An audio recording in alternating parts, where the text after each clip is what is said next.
Boss, ऐसे ही किसी operation को अंजाम नहीं दिया जाता। World politics, situation, timing, equation सबको एक साथ मिलाकर लेकर चलना होता है। खामनेई के खिलाफ ऑपरेशन में भी इजराइल और अमेरिका ने ऐसा ही किया।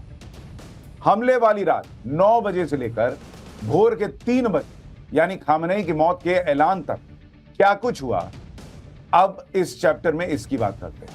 आखिर कैसे देर रात प्लानिंग हुई भाई? इस प्लानिंग में मिडिल ईस्ट के देशों को क्या अमेरिका ने कॉन्फिडेंस में लिया था, नहीं लिया था? टर्की का रोल क्या था?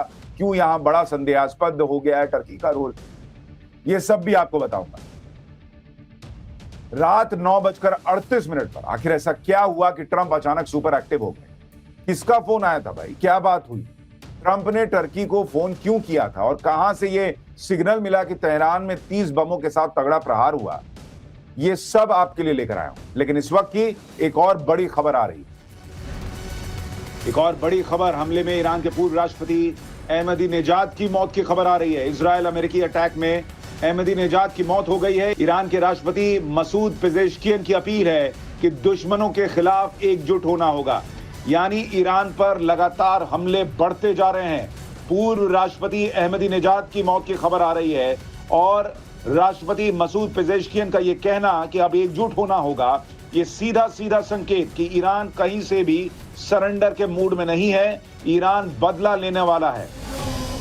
ईरान के सुप्रीम लीडर खामेनेई मारे जा चुके हैं। कुछ ही घंटों में ईरान के 47 वर्षों के कट्टरपंथी इस्लामिक इतिहास का एक बड़ा पन्ना पलट जाएगा। ऐसी उम्मीद खुद ईरानियों ने भी नहीं की थी, औरों की तो छोड़िए। लेकिन ऑपरेशन खामेनेई बड़े सधे और सटीक तरीके से अंजाम दिया गया। इसमें भी जो सबसे अहम कड़ी थी वो थी खुफिया इनपुट। CIA यानी अमेरिका की केंद्रीय खुफिया एजेंसी ने इस ऑपरेशन में सबसे अहम भूमिका निभाई। एजेंसी कई महीनों से अयातुल्लाह खामेनेई की गतिविधियों पर नजर रखे हुए थी। 28 फरवरी को रात 9 बजे नेतन्याहू ने डोनाल्ड ट्रंप से हॉटलाइन पर बात की।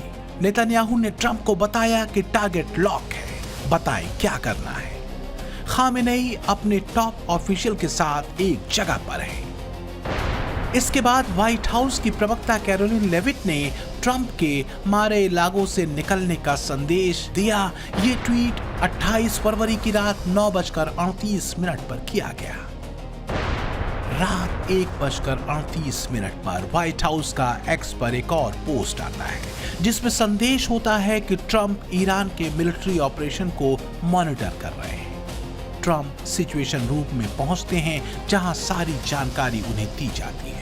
इस बीच अमेरिका मिडिल ईस्ट के देशों से लगातार सहमति ले रहा था।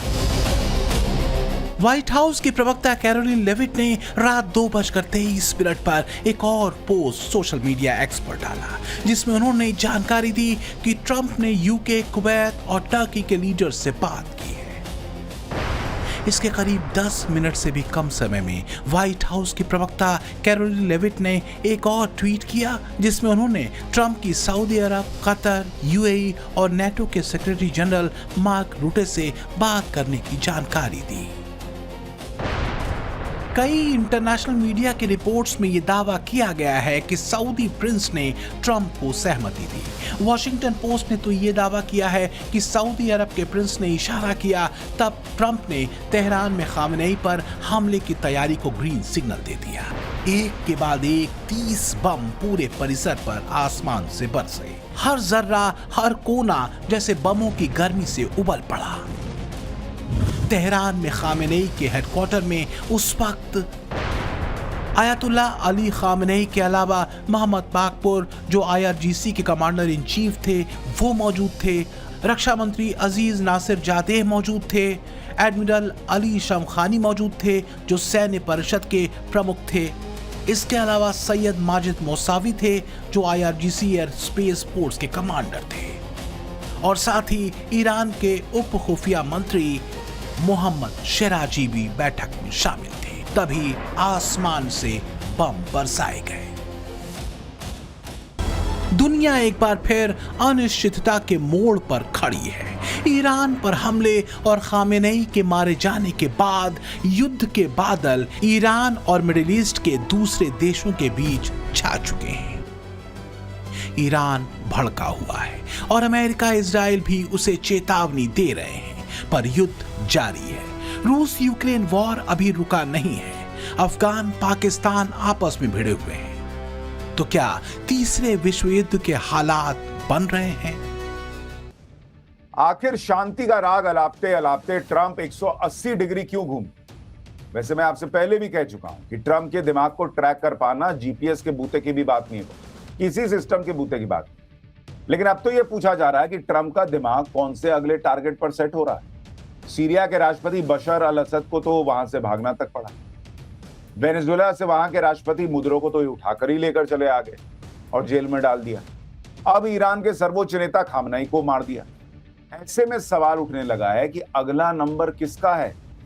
सनकी ट्रंप अब क्या करने वाले हैं? और इसलिए कहा जा रहा है कि जियोपॉलिटिक्स में बढ़ता तनाव कहीं वर्ल्ड वॉर 3 का फाइनल ट्रिगर तो नहीं दबा देगा। अब बात इसी पर करते हैं इस चैप्टर में, लेकिन इस वक्त इजराइल ईरान को लेकर एक और बहुत बड़ी खबर आ रही है। एक और बड़ी खबर, इजराइल पर ईरान का बड़ा पलटवार हुआ है। यरूशलेम के पास बेत शेमेश में ईरान का अटैक हुआ है। अटैक में 6 इजरायली नागरिकों की मौत की खबर है। बैलिस्टिक मिसाइल हमले में बेत शेमेश को भारी नुकसान पहुंचा है। तो ये बड़ी खबर, ईरान चुप नहीं बैठ रहा। लगातार इजराइल और अमेरिका मिलकर ईरान पर हमला कर रहे हैं, तो इधर ईरान भी पलटवार कर रहा है और इस बार यरूशलेम के पास बेत शेमेश को निशाना बनाया गया है। 6 इजरायली नागरिकों की मौत की खबर आ रही है और इस बैलिस्टिक मिसाइल के हमले में बेत शेमेश के इलाके में भारी नुकसान हुआ है। तो ईरान भी जबरदस्त पलटवार कर रहा है। ये बड़ी खबर। खामेनेई के मारे जाने के बाद पाकिस्तान में गदर मची हुई है। कराची में भीड़ ने अमेरिकी कॉन्सुलेट पर हमला कर दिया। कुल मिलाकर बात ये कि मुनीर बुरी तरह फंस चुका है, क्योंकि ईरान सऊदी अरब पर मिसाइलें दाग रहा है। सऊदी अरब और पाकिस्तान के बीच पिछले ही साल सुरक्षा समझौता हुआ था, जिसमें सऊदी अरब और पाकिस्तान ने एक दूसरे को सुरक्षा की गारंटी दी थी। अब सवाल यह है कि मुनीर ऐसे में क्या करेगा? क्या वो अपनी सेना सऊदी अरब की मदद के लिए भेजेगा या फिर इस्लामिक नेटो की तबाही का मरसिया पढ़ेगा? ईरान में अयतुल्ला खामेनेई के खात्मे के बाद पाकिस्तान की हवा खराब है। कहीं ऐसा न हो कि ईरान के बाद नेतन्याहू की मिसाइलों या हवाई हमलों का रुख पाकिस्तान की तरफ हो जाए, क्योंकि पाकिस्तान इकलौता ऐसा इस्लामिक देश है जिसके पास न्यूक्लियर बॉम्ब है और साथ ही आतंकवादी भी। मुनीर से लेकर शहबाज और कहें तो पाकिस्तानियों की सांसें उखड़ी हुई हैं। उन्हें अब ये बात समझ आने लगी है कि ईरान से खाली होने के बाद अगला टारगेट वो होगा। इसके पीछे वाजिब वजह भी है। पाकिस्तान में इस्लामिक आतंकवादियों के ग्रुप्स, वो गिरोह जो हमास के आतंकियों के कनेक्शन में है। आतंकी संगठन हमास और पाकिस्तानी आतंकी संगठन लश्कर तैयबा का लिंक भी सामने आ चुका है। समझना मुश्किल नहीं कि अगर पाकिस्तान के हाथ में न्यूक्लियर बम है तो इसकी कोई गारंटी नहीं कि वो हमास या फिर दूसरे इस्लामिक आतंकियों के हाथ में नहीं पहुंचेगा। यही वजह है कि अपने इस्लामिक बम के साथ ही खुद को सुरक्षित करने के लिए पाकिस्तान इस्लामिक नेटो बनाने के फिराक में था, लेकिन अब वो ख्वाब भी खामेनेई वाले एपिसोड के बीच जाता रहा। लेकिन एक और इस्लामिक देश है जो इस्लामिक आतंक को इस्लामिक उम्मा का एक बड़ा हथियार मानता रहा है, टर्की। एर्दोगन बहुत शातिर तरीके से शांत बैठा हुआ है। तबाही के मंजर में वो अपने मोहरे जियोपॉलिटिकल बिसात पर बिछा रहा है। इस्लामिक राष्ट्र के खलीफा बनने के एर्दोगन के सपने में उसके एक प्रतिद्वंदी अयतुल्ला अली खामेनेई खत्म हो चुके हैं। ये बात भी साफ हो चुकी है कि एर्दोगन की जानकारी में खामेनेई पर हमले को अंजाम दिया गया। एर्दोगन फिलहाल एक मौके के इंतजार में है। एर्दोगन इस्लामिक देशों का खलीफा बनने को बेताब है। ये तब तक संभव नहीं हो सकता जब तक टर्की अमेरिका के साए से खुद को अलग न करे। वजह तो यही है। एक्सपर्ट कहते हैं कि एर्दोगन धीरे धीरे चीन रूस के कैंप की ओर शिफ्ट हो रहा है और वो कभी भी मौका आने पर अमेरिका को धोखा दे सकता है। तो क्या मिडिल ईस्ट में उभरा मौजूदा तनाव एर्दोगन और मुनीर के लिए पाला बदलने का बढ़िया मौका है? दोनों ट्रंप को धोखा दे सकते हैं, क्योंकि सच ये है कि दोनों ही इजराइल से बुरी तरह चलते हैं, लेकिन अमेरिका से पंगा नहीं ले सकते क्योंकि चीन अभी दूर है। सच ये है कि एर्दोगन और मुनीर दोनों की कोशिश मिडिल ईस्ट में चीन को एक पैसेज देने की है। ईरान रुकने वाला नहीं है। खामेनेई की मौत ने उसे बेकाबू कर दिया है। उसने साफ कर दिया है कि खून की आखिरी बूंद तक वो मुकाबला करेगा। अमेरिकी एयरक्राफ्ट कैरियर अब्राहम लिंकन और अबू धाबी में फ्रांस के नेवल बेस पर हमला करने की खबरें भी ईरान की तरफ से आई हैं। ईरान ने अपने इरादे जता दिए हैं कि वो आग से खेलने को तैयार है। इधर सोशल मीडिया पर इजरायली प्रधानमंत्री बेंजामिन नेतन्याहू का एक कमिटमेंट वायरल हो रहा है। ट्रंप और नेतन्याहू का प्लान क्लियर है। हवाई हमलों से ईरान की सरकार को इतना कमजोर कर दिया जाए कि वहां के लोग खुद मौजूदा रजीम के खिलाफ सड़कों पर उतर आए, जैसा कि पहले भी हुआ है।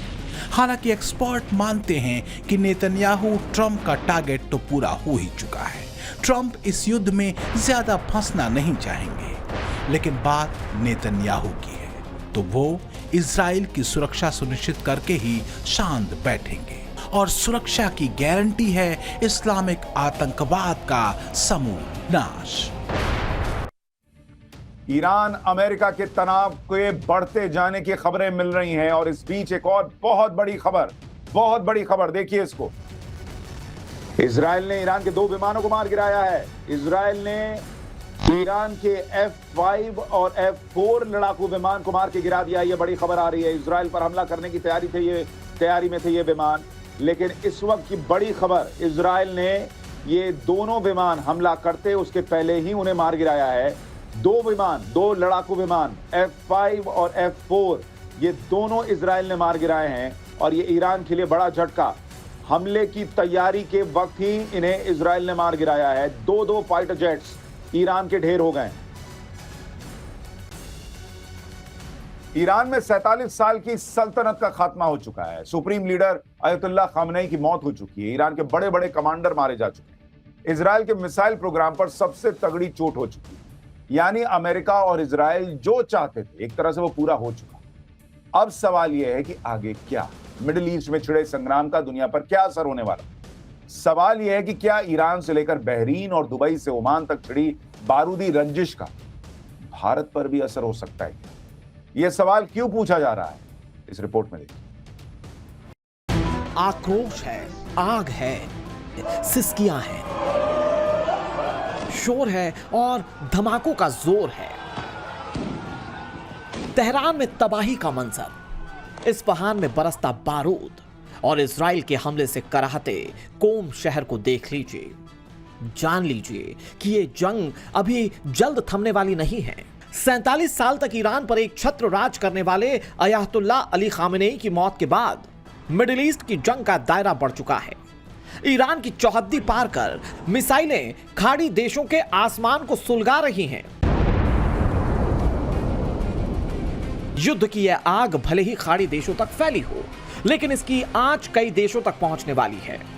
यह तय हो चुका है, और ऐसा इसलिए क्योंकि जंग के बीच ईरान ने बड़ा फैसला ले लिया है। ईरान ने हॉर्मुज स्ट्रेट को सभी जहाजों के लिए बंद कर दिया। ईरान की नेवी रेडियो संदेश जारी कर जहाजों को हॉर्मुज जल डमरू मध्य से दूर रहने को कह रही है। हॉर्मुज स्ट्रेट बंद होने से कई देशों के जहाज फंस गए हैं। ईरान ने ऐलान कर दिया है कि हॉर्मुज स्ट्रेट से किसी भी जहाज को गुजरने की इजाजत नहीं दी जाएगी। इसके बाद से ही दुनिया भर में हड़कंप मचा हुआ है। सवाल ये कि हॉर्मुज स्ट्रेट बंद होने से दुनिया के बाजारों पर क्या असर हो सकता है? ईरान के फैसले के बाद तेल के दाम बढ़ने की आशंका क्यों जताई जा रही है? हॉर्मुज स्ट्रेट बंद होने से भारत की टेंशन क्यों बढ़ने वाली है? ईरान के साथ जब भी जंग का जिक्र आता है तो हॉर्मुज स्ट्रेट की बात होती है। असल में हॉर्मुज जल डमरू मध्य एक ऐसा गेट है जो फारस की खाड़ी को ओमान की खाड़ी और अरब सागर से जोड़ता है। ईरान ही नहीं बल्कि दुनिया के लिए हॉर्मुज स्ट्रेट की अहमियत कितनी है, इसे ऐसे समझिए। हॉर्मुज जल डमरू मध्य ईरान और ओमान के बीच एक संकरा सा समुद्री रूट है जो फारस की खाड़ी को ओमान की खाड़ी से जोड़ता है। खास बात यह कि यह जल डमरू मध्य अरब सागर तक फैला हुआ है।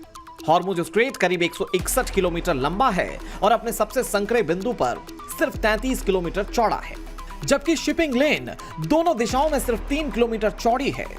यह यूरोप और एशिया के बीच कारोबार के लिए एक अहम रूट है। दुनिया का 25% तेल यहीं से गुजरता है। ईरान ने इस रास्ते से जहाजों की आवाजाही रोक दी है। अब इसका सीधा असर भारत पर पड़ सकता है, क्योंकि भारत अपनी जरूरत का करीब 90% कच्चा तेल आयात करता है। भारत को हर महीने होने वाली तेल सप्लाई का आधा हिस्सा इसी रास्ते से गुजरता है। इतना ही नहीं, भारत का नॉन ऑयल एक्सपोर्ट का 10% से ज्यादा हिस्सा इसी इलाके से सप्लाई होता है। ईरान ने हॉर्मुज स्ट्रेट से गुजरने वाले जहाजों को निशाना बनाना शुरू कर दिया है। एक तेल टैंकर को मिसाइलों से टारगेट किया गया। रिपोर्ट के मुताबिक ईरान की तरफ से स्काई लाइट नाम के जहाज को टारगेट किया गया। बताया यह भी जा रहा है कि इस जहाज में क्रू में 2 भारतीय भी शामिल थे। माना जा रहा है कि खामेनेई की मौत से गुस्साया ईरान और भी जहाजों को निशाना बना सकता है, जिसके बाद से दुनिया के तमाम देशों ने अपने जहाजों को हॉर्मुज स्ट्रेट से गुजरने से रोक दिया, जिससे दुनिया भर में तेल के दाम बढ़ने की आशंका जताई जा रही है। देखिए, बात यह है कि ईरान हॉर्मुज स्ट्रेट को हमेशा एक हथियार की तरह इस्तेमाल करता रहा। पिछले साल जब अमेरिका ने ईरान के न्यूक्लियर ठिकानों पर बम बरसाए थे, तब भी ईरान ने स्ट्रेट ऑफ हॉर्मुज को बंद कर दिया। हालांकि कुछ दिन बाद फिर से खोल भी दिया। ईरान ने इस बार फिर से वही रणनीतियां बनाई। लेकिन सवाल यह है कि क्या ईरान लंबे वक्त हॉर्मुज स्ट्रेट को बंद कर सकता है? असल में खाड़ी देशों के पास अपना तेल दुनिया तक पहुंचाने का इसके अलावा कोई दूसरा समुद्री विकल्प है ही नहीं। सऊदी अरब, इराक, कुवैत, यूएई जैसे बड़े ओपेक देशों का तेल एशिया के बाजारों तक इसी रूट से होकर पहुंचता है। अब आपको दिखाता हूं कि क्या ये बहुत लंबे तक बंद रह सकता है रास्ता। लेकिन इस वक्त वॉर जोन से एक बड़ी ब्रेकिंग न्यूज आ रही है, पहले उसको देख लेते हैं। और इस वक्त महायुद्ध के बीच थोड़ी देर बाद सीसीएस की मीटिंग, पीएम मोदी की अध्यक्षता में कैबिनेट कमेटी ऑन सिक्योरिटी की मीटिंग हो रही है। तमिलनाडु से आज रात दिल्ली लौट रहे हैं पीएम मोदी और उसके बाद इस मीटिंग को बुलाया गया है। तो इसलिए ये बड़ी खबर है कि प्रधानमंत्री नरेंद्र मोदी ने अब यहां एक बड़ी बैठक बुला ली है। महायुद्ध के बीच नरेंद्र मोदी ने कैबिनेट कमेटी ऑन सिक्योरिटी की मीटिंग बुलाई है। और इसका क्या मतलब, क्या भारत ईरान अमेरिका युद्ध में अपनी स्थिति क्या होगा, इसको क्या होगी, इसको सुनिश्चित करने जा रहा है, या पाकिस्तान पर कोई बड़ी आफत आ सकती है? क्या भारत अपनी स्ट्रैटेजी तैयार कर रहा है? क्या इसी वक्त ऑपरेशन सिंदूर पार्ट 2 हो सकता है? तमाम सवाल हैं। लेकिन उसके बीच ये बड़ी खबर कि कैबिनेट कमेटी ऑन सिक्योरिटी की एक बड़ी मीटिंग बुला ली गई है। महायुद्ध के बीच नरेंद्र मोदी ने ये मीटिंग बुला ली है।